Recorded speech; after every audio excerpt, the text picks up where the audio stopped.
কথাও যদি বলি, সত্যিই নিজেকে যে আমারও রাইট আছে আমি ভালোভাবে বাঁচার যে বিষয়, সেটাও কিন্তু আমরা দেখতে পাচ্ছি। আমাদের সরকার ডাবল ইঞ্জিনের সরকার,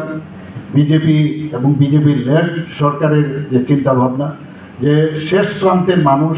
যারা গরিব মানুষ তাদেরকে যে সবকা সাথ সবকা বিকাশ বিশ্বাস আর তার প্রয়াস, প্রতিটা শ্রেণী, আপনারা জানেন মাননীয় প্রধানমন্ত্রী যে 18টা ক্লাসে 13,000 কোটি টাকা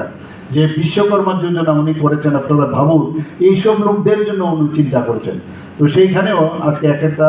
বিষয় আজকে আমরা যদি আলোচনা করি তা শেষ করা যাবে না, যে মাননীয় প্রধানমন্ত্রীজির 12 বছর যে ওনার যেভাবে কাজ করেছেন দেশের জন্য, এর আগেও 13 বছর কাজ করেছেন রাজ্যের জন্য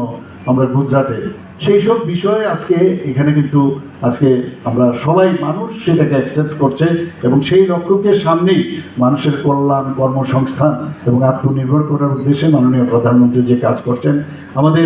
এই যে ডাবল ইঞ্জিনের সরকার আমরা কিন্তু সেই কাজগুলো আমরা করছি। আমাদের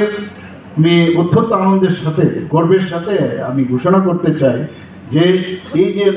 যে প্রকল্প যে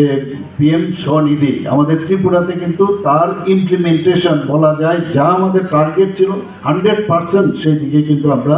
ভালোভাবে আমরা কিন্তু সেই সম্মান আমরা পেয়েছি। কেন্দ্রের থেকেও আমাদের বলেছেন you are doing a very good job, এবং আমাদের সমস্ত যারা অফিসাররা আছেন সবাই কিন্তু আমরা কাজ করছি। আমার আগে এই বিষয়ে যদিও বলা হয়েছে আমাদের ইউএলবি এখন 21টা